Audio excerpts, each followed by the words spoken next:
And जिन लोगों ने सारी तैयारी कर ली, पूरा रोड मैप कंप्लीट हो गया उनका, जैसे उन्होंने एडमिन पार्ट कंप्लीट कर लिया, डेवलपमेंट कंप्लीट कर लिया, मतलब जो सेल्स फोर्स का उन्होंने डिजाइन किया था कि मुझे ये कंप्लीट करना है 4 मंथ की ट्रेनिंग में, वो कंप्लीट हो गया। अभी इसके बाद इंटरव्यू की तैयारी कैसे करें, क्योंकि सबसे ज़्यादा मेन इश्यूज यहीं पे आते हैं कि इंटरव्यूज की तैयारी कैसे करें। क्योंकि हमने बहुत सारी चीज़ें सीख ली हैं, राइट, और इम्प्लीमेंट भी किए कहीं ना यस। कहीं, बट जो इंटरव्यू में क्वेश्चंस पूछे जाते हैं ना, वो कहीं ना कहीं डिफरेंट होते हैं। आपने काम तो कर रखा होगा उन पे, बट जो यस। इंटरव्यू में क्वेश्चंस पूछे जाएंगे, कर रखा है काम बट डाउट आएगा, यार ये वही टॉपिक था जो मैंने काम कर रखा है इस पे। तो इंटरव्यू की तैयारी कैसे करें? कोर्स कंप्लीट करिए, डायरेक्ट अप्लाई कर दें कंपनीज में, या फिर थोड़ा वेट करें, थोड़ा प्रिपरेशन करें इंटरव्यू के लिए अलग से, या 10 दिन की, 15 दिन की, या 20 दिन की, देन उसके बाद कंपनीज में अप्लाई करना स्टार्ट करें।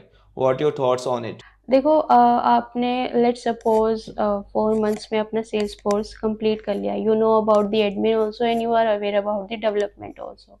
Now the next thing is try to focus on the projects first. Okay, try to do the projects. अगर आप 2-3 प्रोजेक्ट कर लोगे तो आपको और कॉन्फिडेंस आ जाएगा और आपके बेसिक्स और ज़्यादा क्लियर हो जाएंगे। Most important thing is to crack the interview is only to clear out your basic. जितने ज़्यादा अच्छे आपके बेसिक्स क्लियर होंगे उतना ज़्यादा अच्छा आपका इंटरव्यू जाएगा। अगर बेसिक्स क्लियर नहीं होंगे तो कन्फ्यूजन्स ऑटोमेटिकली आएंगी, क्रॉस क्वेश्चंस होंगे और उसमें और वही रिजल्ट में आप फेल हो जाओगे। सो बेसिक सबसे ज़्यादा इंपॉर्टेंट है। नॉर्मली सब क्या करते हैं कि फटाफट से कंप्लीट करा, एडमिन हो गया, डेवलपमेंट हो गया और अब अप्लाई करना शुरू कर दो। There are number of students who are applying, freshers also, experienced one also are there. But in today's scenario, they are not looking for the person who is having training or done with the Salesforce course. They are looking for the person who is having skills. Okay, today's market is all about the skills. The more skills you are having and more good concepts you are having over the basics, then only you will be prioritized. तो सबसे ज़्यादा ज़रूरी, जैसे ही आपने अपनी learnings complete करी तो projects पे फोकस करो। Once you are able to complete 2-3 projects, then now go for the resume, yes, for go for the resumes or you apply over the LinkedIn and the naukri.com। तो next आप थोड़ा project पे focus करो। Once you are able to complete the projects तो आपको थोड़ा scenario based questions का idea लग जाएगा कि ठीक है, क्योंकि जब हम प्रोजेक्ट करते हैं तो हमें उसमें इश्यूज आते हैं, इश्यूज हम फिर रिजॉल्व करते हैं तो हमें पता चलता है कि अच्छा ये करने पे ये इशू मुझे आया है, इसलिए प्रोजेक्ट ज़रूरी है।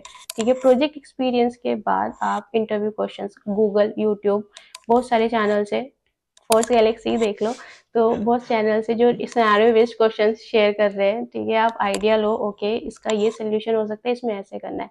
मॉक इंटरव्यूज गो थ्रू करो। मॉक इंटरव्यूज से अगेन आपको पता चलेगा कि अगर मुझसे ये क्वेश्चन पूछा है तो मुझे ऐसे रिएक्ट करना है और ऐसे सोल्यूशन देना है, तो आपको कॉन्फिडेंस भी आएगा। Next, after doing all these things, apply in the companies. थोड़ा 1-2 कंपनीज में आपको इंटरव्यू दो, ज़रूरी नहीं है कि आप सेलेक्ट हो जाओगे। आपको आइडिया मिलेगा, आपका कॉन्फिडेंस बूस्ट होगा कि ठीक है, मुझे ऐसे क्वेश्चन पूछे गए और मैंने ये मेरे लैकिंग पॉइंट थे, अब मैं इनको कवर करूँ, नेक्स्ट इंटरव्यू पे जाऊँ। ऐसा नहीं है कि 1-2 इंटरव्यू दिया और नहीं हुआ तो अब आप बैठ गए हो, ऐसा नहीं है। देते जाओ इंटरव्यूज, आइडिया लेते जाओ, एक्सपीरियंस जितना अच्छा मिलेगा इंटरव्यूज देते देते तो अपने आप शॉर्टलिस्ट हो जाओगे। क्योंकि एक टाइम ऐसा आएगा कि आपको आइडिया पता चल जाएगा कि कैसे क्वेश्चंस आएंगे और कैसे मुझे रिएक्ट करना है। ठीक है, ओके। तो यही है। एकदम से मत जाओ इंटरव्यूज के लिए, थोड़ा सा टाइम दो खुद को भी, अपनी प्रिपरेशन को रिकॉल करो, सिनेरियो बेस्ड क्वेश्चंस करो, then go for interview. Okay.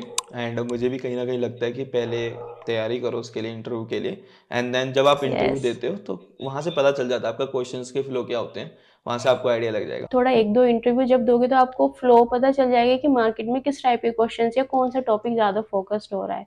तो इसलिए 1-2 इंटरव्यूज दो तो आइडिया लेने के लिए, ये नहीं है कि मुझे अपॉर्चुनिटी मिली तो मुझे एक क्रैक ही करनी है, ऐसा ज़रूरी नहीं है। ओके। एक्सपीरियंस लो इंटरव्यूज से भी।